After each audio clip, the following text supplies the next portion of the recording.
Auto immunity case पढ़ा होगा, auto immunity जिसमें खुद ब खुद इम्यूनिटी पैदा होती है। मसलन 3 बीमारियां आपने पढ़ी थी, मीजल्स, मम्स और एंड स्मॉल पॉक्स। ये 3 ऐसी बीमारियां हैं जो एक दफा होती हैं, दोबारा जिंदगी में कभी भी नहीं होती। क्यों? क्योंकि ये अपने मरीज में ऑटो इम्यूनिटी पैदा कर देती है। जिस बंदे को ये एक दफा बीमारी होती है उसमें एंटीबॉडीज बन जाती है कुदरती तौर पर, नेचुरली जब एंटीबॉडी बन जाएगी तो फिर सारी जिंदगी उसको ये बीमारी नहीं होती। इसलिए इसको कहते हैं नेचुरली एक्वायर्ड एक्टिव इम्यूनिटी, ये वाली इम्यूनिटी होती है। ठीक हो गया। जबकि आर्टिफिशियल क्या होती है? आर्टिफिशियल ये वैक्सीनेशन वाली है कि आप कमजोर जरसूमें देते हो, वैक्सीन देते हो, जैसे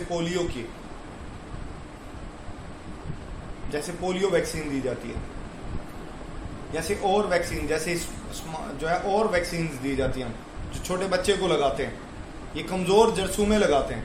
ये चीज बॉडी को एक्टिवेट करती है टू प्रोड्यूस एंटीबॉडी। ये आर्टिफिशियल है क्योंकि ये हमने खुद लगाई है, बॉडी ने खुद पैदा नहीं की, हमने पैदा करवाई है उसे। तो that's why this will call the artificial acquired active immunity.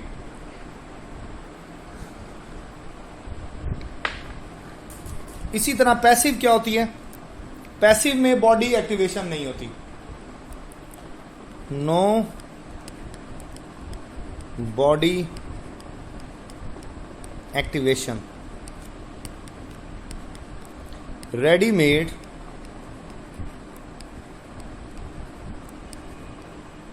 antibodies are injected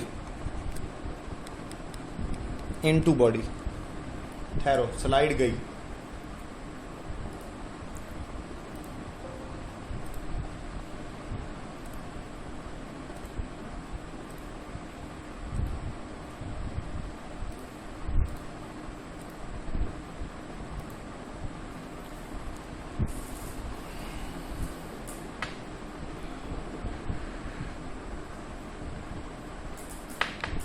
कि आप क्या करते हैं?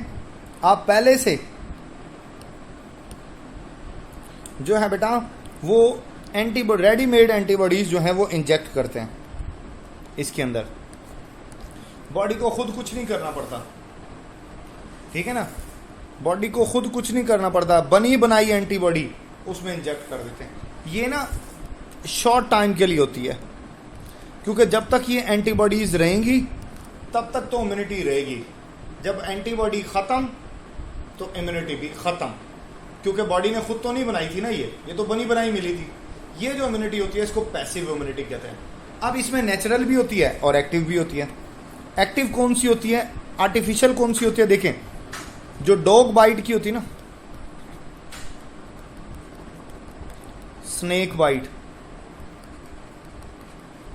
जो टेटनस की होती है, ये बनी बनाई एंटीबॉडीज लगाई जाती हैं। या हेपेटाइटिस के केस में भी ऐसे ही होता है,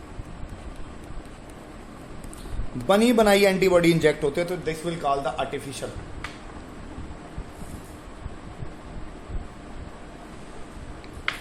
this will call the artificial passive immunity.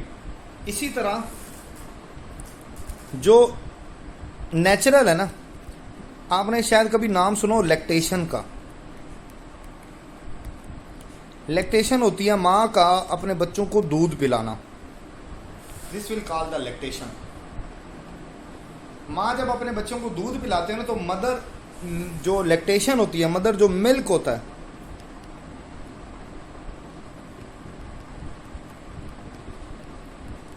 उसमें एंटीबॉडीज होती हैं, ये ट्रांसफर होती हैं बेबी को, जिससे उसमें कुव्वत, कहते हैं ना माँ के दूध में कुव्वत मुदाफियत होती है।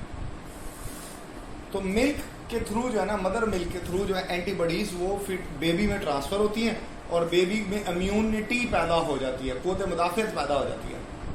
This immunity is called natural acquired immunity, passive immunity, क्योंकि ये तो कुदरती है एंड नेचुरल है, हमने बाहर से तो नहीं दी ना, बॉडी ने खुद पैदा की दी है।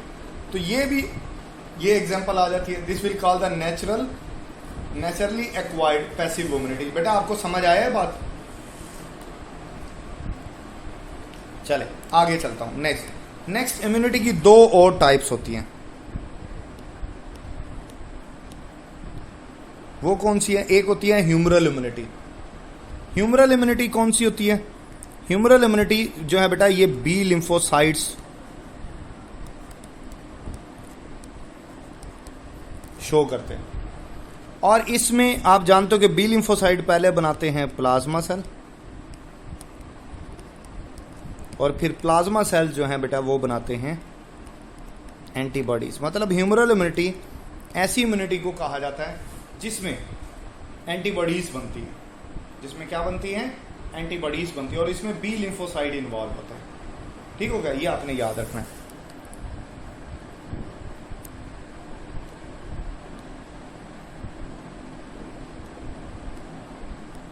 फिर दूसरी जो इम्यूनिटी है वो सेल इम्यूनिटी, मतलब ये सेलुलर लेवल पर होती है, ठीक है ना, सेलुलर लेवल पर होती है, और ये टी लिम्फोसाइट शो करते हैं।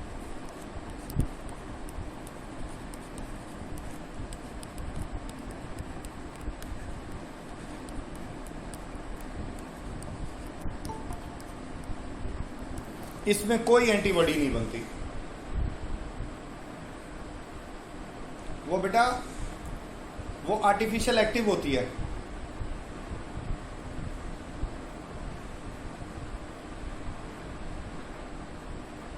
अच्छा, नो एंटीबॉडी फॉर्म, और ये डायरेक्ट रेस्पॉन्स होते हैं। जो टिश्यू रिजेक्शन होती है ना, या ऑर्गन रिजेक्शन होती है,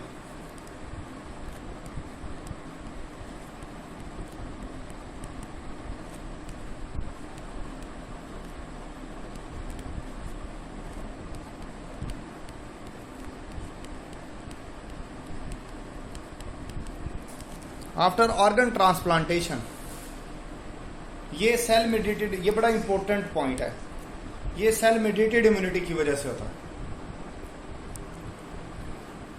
ये किस वजह से होता है? सेल मेडिएटेड इम्यूनिटी की वजह से होता है बेटा, इसमें बस आपने यही बात याद रखनी है। अच्छा, फिर इसके बाद आगे चलता हूं मैं। नेक्स्ट जो है बेटा, नेक्स्ट जो है हमने पढ़ना है बेसिकली एंटीबॉडी के पार्ट्स पढ़ने हैं, ये नहीं पढ़ना। अच्छा, बी लिम्फोसाइट के बारे में बस थोड़ा सा मैं आपको बता देता हूं, जो बातें आपने पढ़नी है। देखें,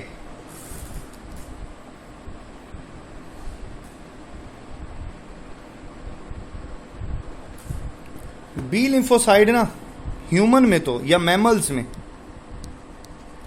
बी लिम्फोसाइट या बी सेल ये बोन मैरो में ही बनते हैं।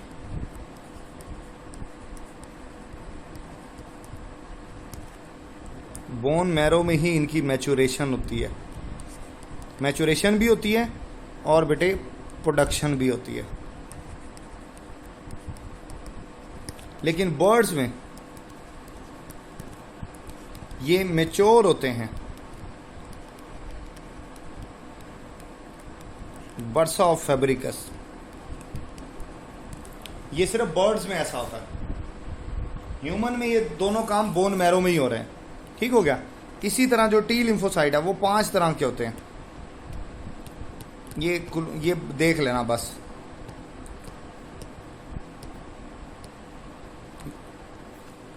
टी लिम्फोसाइट बता दूं पहले, फिर ये भी बताता हूं। टी लिम्फोसाइट जो होते हैं ना,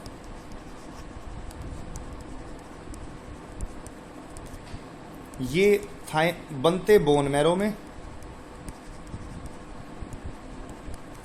बट इनकी मैचुरेशन जो होती है ना वो होती है थाइमस में, वो थाइमस ग्लैंड में होती है। ये याद रखना, ठीक है? अब थोड़ा सा एंटीबॉडी के बारे में जान लेते हैं। ये देखो, ये एक एंटीबॉडी है। देखो बेटा, ये लेबल क्या हुआ, ये इसकी हैवी चेन, लाइट चेन है, सॉरी, ये इसने लेबल किया, these are the light chain. इसी तरह ये इसकी हैवी चेन है, बड़ी वाली है, और ये इसका एंटीजन बाइंडिंग साइट है। ये वाला जो हिस्सा है दिस विल कॉल एंटीजन, ये वाला हिस्सा इसका कहलाता है एपीटॉप, और एंटीबॉडी का ये वाला हिस्सा जो एंटीजन बाइंडिंग साइट है इसको पैराटॉप कहा जाता है। पैराटॉप ये इसका वेरिएबल रीजन है।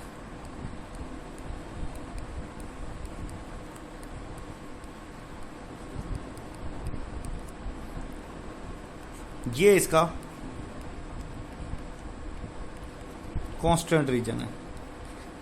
कांस्टेंट रीजन और वेरिएबल रीजन दोनों चेन में होता है, लाइट चेन में भी होता है और हैवी चेन में भी होता है। और ये जो है ना, ये वाला बॉन्ड जो आपको दिखाई दे रहा है ये डाई सल्फाइड बॉन्ड है, डाई सल्फाइड बॉन्ड।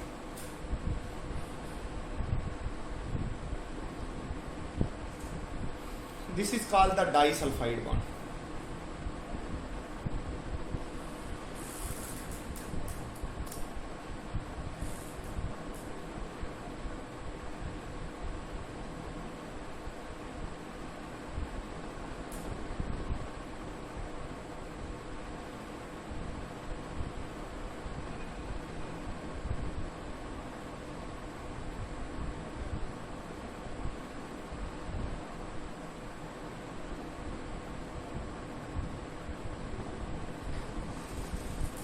ठीक हो गया।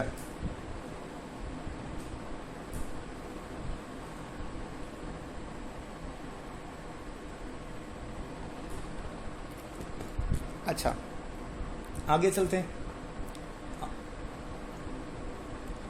बोलूंगा तो आवाज आएगी। अब आ रही आवाज?